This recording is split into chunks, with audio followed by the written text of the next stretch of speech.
The night whispers to Hadzabe. In the golden plains of northern Tanzania, where the acacia trees cast long shadows under the setting sun, the Hadzabe people prepared for the night. The day had been long, tracking antelope through the tall grasses, gathering baobab fruits, and tending to the small children with tender care.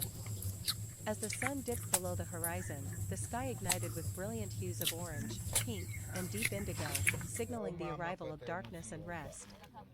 The Hadzabe slept in simple clusters near the edge of the forest. Their homes were not built of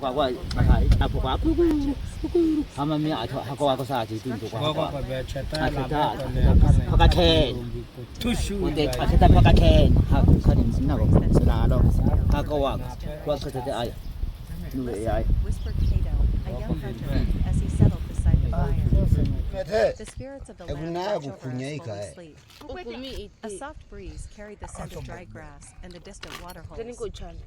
The children yawned and pressed close to their mothers, eyes wide with wonder and fear of the unknown.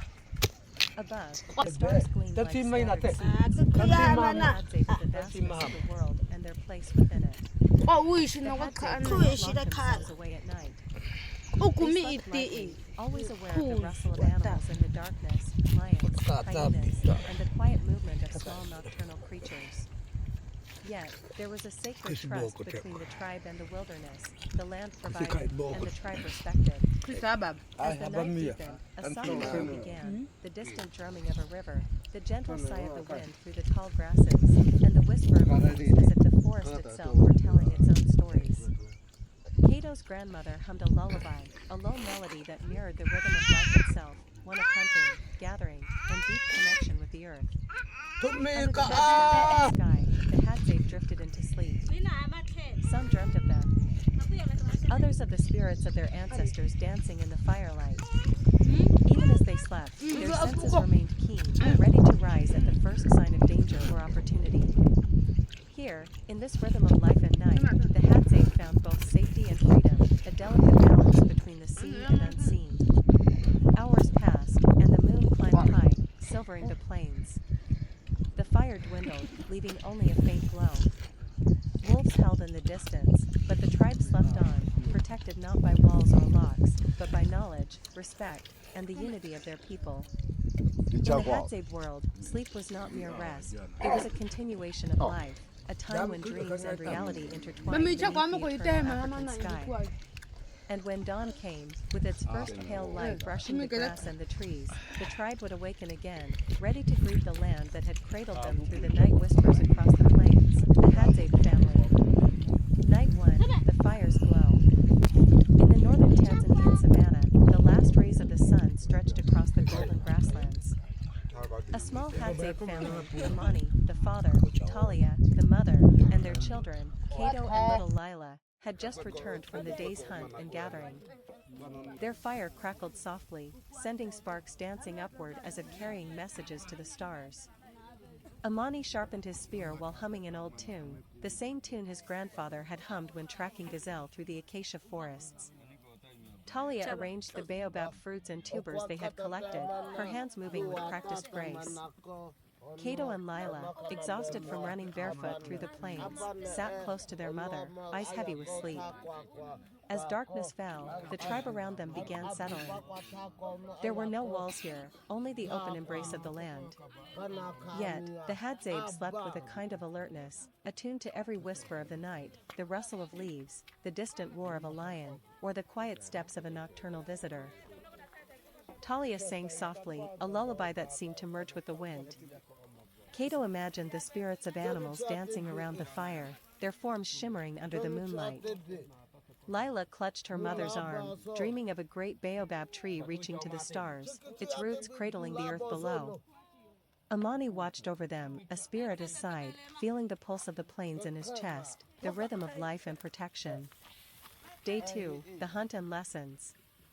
Dawn arrived with soft pink light spilling over the horizon. The air was cool, but the grass shimmered with dew. Amani took Cato and a few young hunters deeper into the plains, teaching them to track animals. Each footprint, each broken twig told a story. Cato learned not just to follow, but to read the life of the land, where the water ran, which trees held fruit, and how the animals moved with the wind.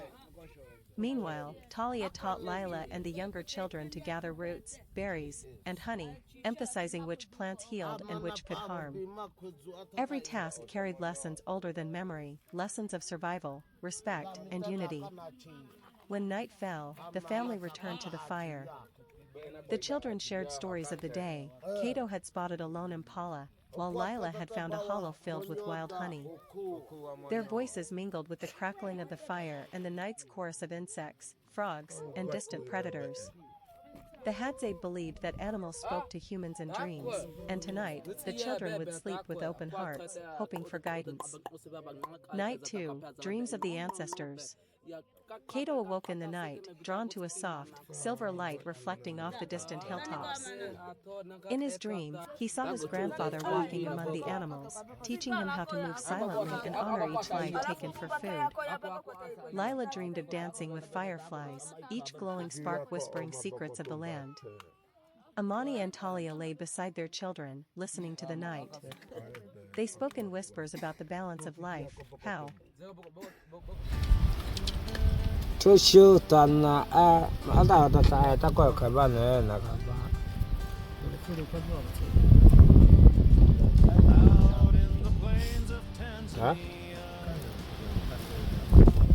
Come bene con la gana to shoot. Sao bene con la kai mi ata ngo ina ngo. He kwa zata to shoot ta. Taka sa lalo na te.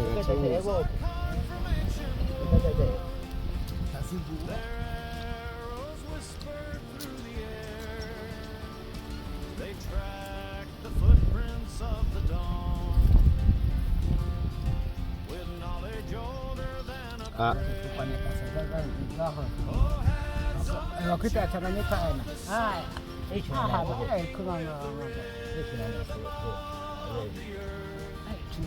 Mana makutina.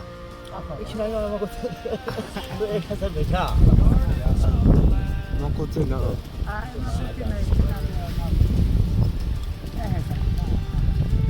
Show it here.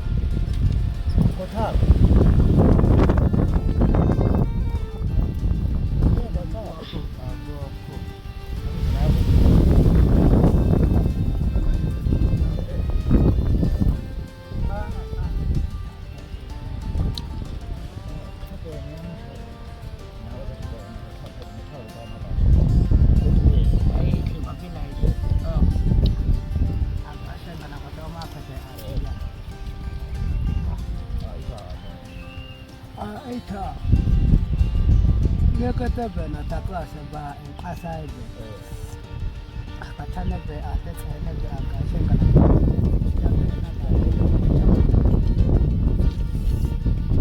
Saya kau melihat ada.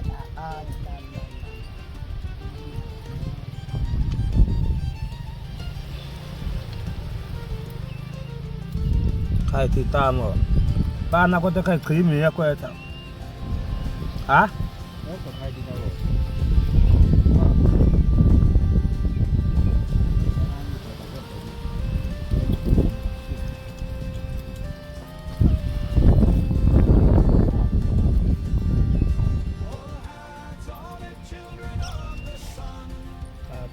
Julikan ebe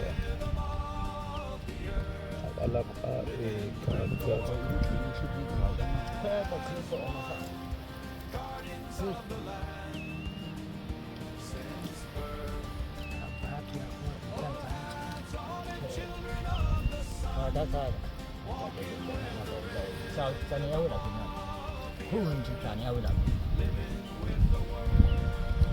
Aman.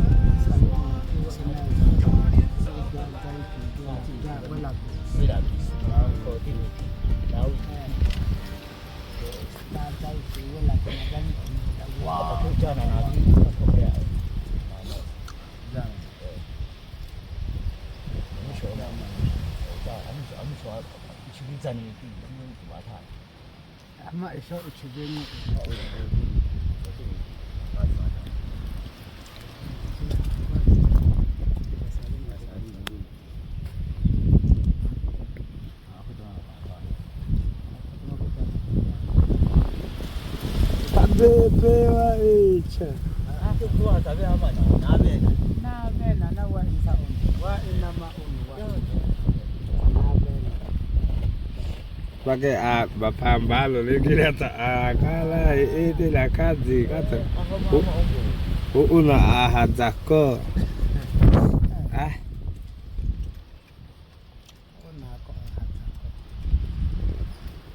Mana mo kasi tayo nang. Mana ungkol. Ungkol ano yan? Na. Ito ang mapangpan na kukong gamot siya. Ase ka ko au kwa ko ila lo kao ya kwa ka bena ya kwa mai ka ka ki hi. Klase kuku. Tama ka.